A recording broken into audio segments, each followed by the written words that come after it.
Hello everyone. So today we're going to be learning about queues, what they are, how they are formed, what principle do they follow, and how we can construct and implement one with the help of ADT and typedef struct in the C language. So first of all, let's understand what queues are, how they function, and what principle do they follow. So we have very often come across the word queue in our daily life, right? Queue of people standing in front of the Apple store on the release of iPhone 17, and so on. So, a queue is basically a set of data entries which are inserted and taken out in a first come, first serve basis. So, wherever we hear the word first come, first serve, the data structure that comes to our mind is queues. So it has two ends. One is the front end and the other is the rear end.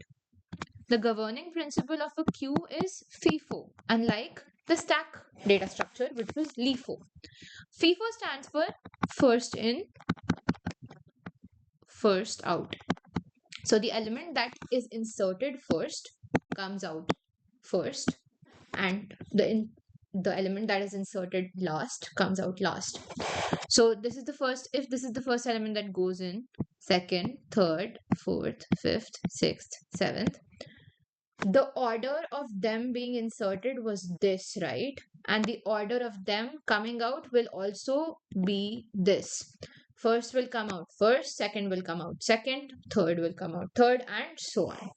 So this is how basically queues are functioning and how we can see them in our daily lives. We can see them in CPU task scheduling, in how data communication works, and how delays are being processed. So this is all a part of queues. So now we'll understand how different operations and functions can be performed onto queues. The queue data structure, so we'll be studying only basic queues here for now, and it's the four basic operations that we're going to perform in this video are the Enqueue function, the Dequeue operation, the isEmpty function, and the isFull function, right? So these are the four operations that we'll be performing and defining in this video. Enqueue is for inserting data into the queue. Enqueue, Dequeue is for deleting data out of the queue. So naturally, as I told you earlier, it follows a certain flow, right? It follows a certain pattern. So the data is always inserted from the rear end, inserted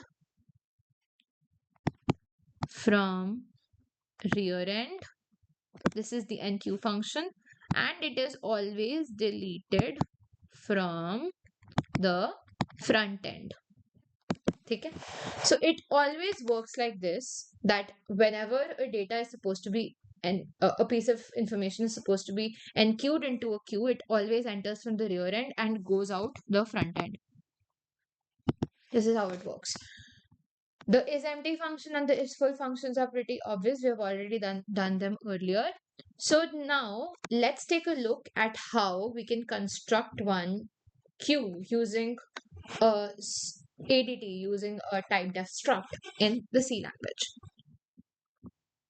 One thing before we discuss this in detail is that many people, I've seen so many people getting confused between Dequeue, the one we just studied here, and Dequeue. So Dequeue here, which is DEQUE, it stands for a double-ended queue. We'll study this later, but this is a double-ended queue. It's not a normal queue, and Dequeue is just deleting from the front end. So it is just deletion function of a queue. This is not the same as Dequeue, and many people get confused with it. So now let's come on to the coding part. So first, as usual, we are going to define our headers.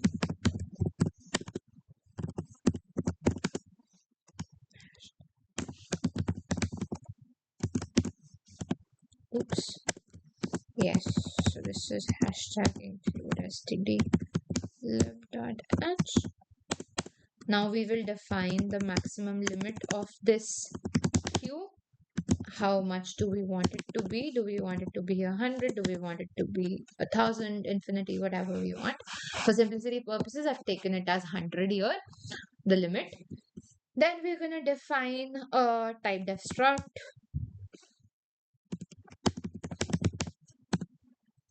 Nope, wait a minute. Yeah. So a typedef struct looks something like this. And we're going to define int data max. This is the array which holds the values in the queue, and 2 pointers which are front and rear. Right? So now we have completed our definition of a queue data structure with the help of an ADT typedef struct here. Now let's move on to the initialization. We will initialize this with an init function and a stack. Sorry, not a stack here. We're doing on a queue, and then we're taking it as an argument, a small queue. So for a base case, for initialization purposes, we define that the front of the queue is -1 and the rear of the queue as well is -1. This is the base condition that we're taking in our mind, that for an empty queue, the front is also -1 and the rear is also -1. The second thing that we're keeping in our mind is void isEmpty function. So what is the condition for a queue being empty? Here, for simplicity purposes, we are taking the condition to be that if the front of the queue is -1, we are calling it a empty queue, an empty queue. So this is -1. So in this condition, we call it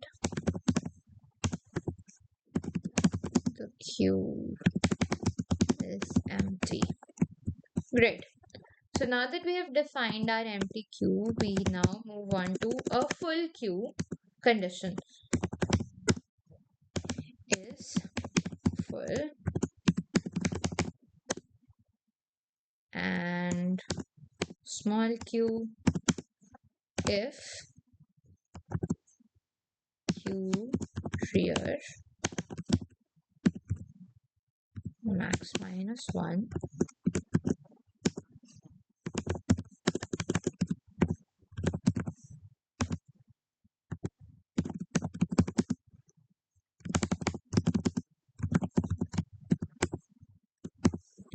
Great. So now that we have defined our two easy functions here, which is the isEmpty and isFull function, we can now move on to the primary and the most important functions of the queue data structure, which are Enqueue and Dequeue.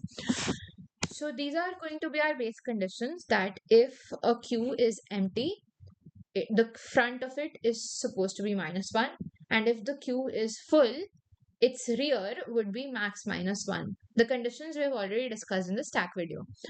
Now let's go on to defining the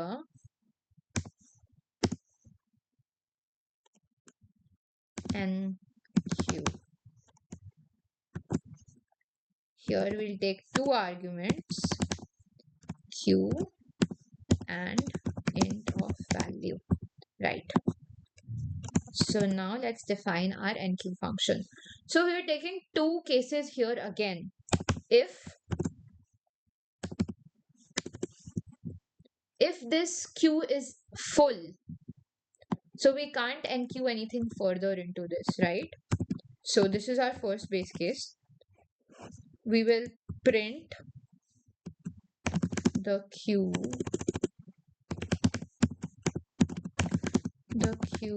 is full, no addition possible.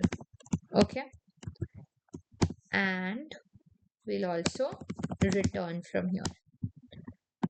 The the second condition that we are abiding here is if the queue is empty. It's like fully empty right now. It doesn't have anything. So we will first initialize it. We'll give it a starting point. We'll at least put it to a base 0 so that there's at least one element in it because we are enqueuing something onto it, right?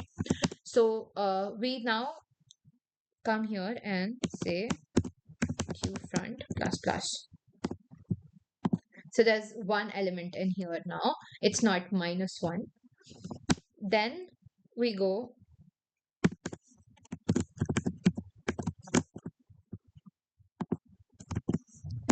and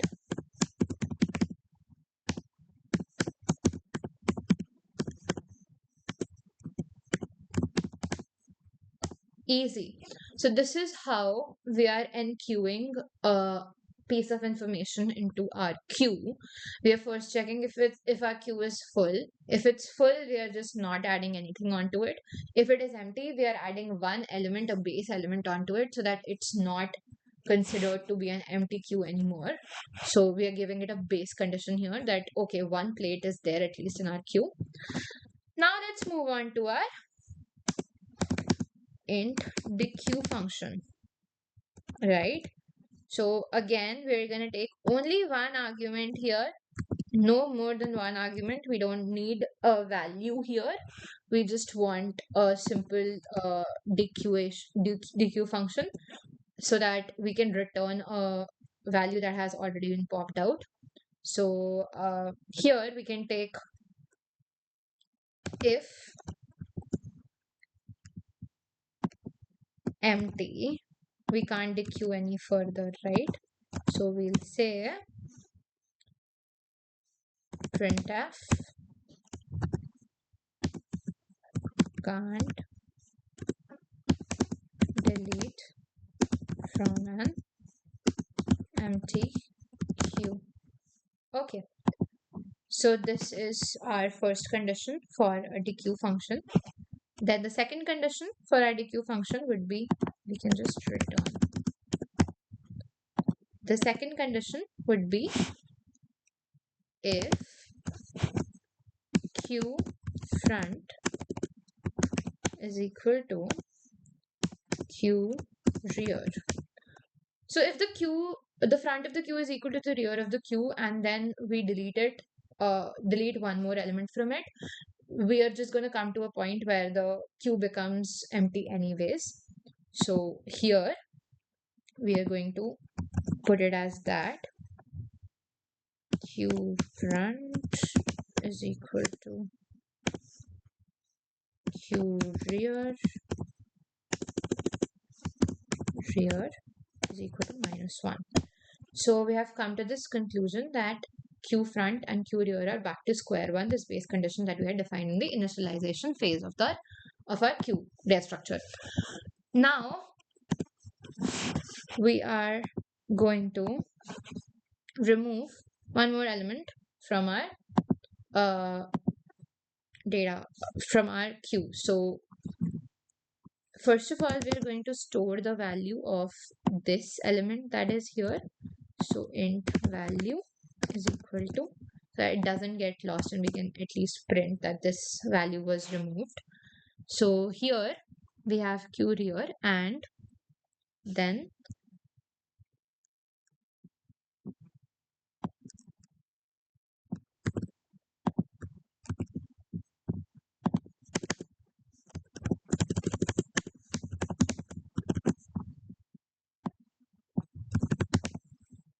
great. So now the starting point of our queue has been increased from the front and we are just going to return the value. Now as usual we can define an int main function and initialize a queue and enqueue something on top of it and a value which is 10. Then similarly we can go about different values, and what happens here is that we come across different values and we keep dequeuing them and enqueuing them, and we arrive at a particular sequence which sums up to be a queue which follows the behavior of a queue. So here, as you can see, my data, it has come to a point that if my queue looked something like this was the starting point of my queue. So now I will just completely ignore this point from here onwards, since the front of my queue has been increased by an index. So this is now my new front, this is now my new head, and this part is just completely ignored. So this is how we dequeue. This is how we dequeue, and this is how we enqueue into the queue. Thanks for watching this video. I hope you learned something, and keep learning. Bye bye.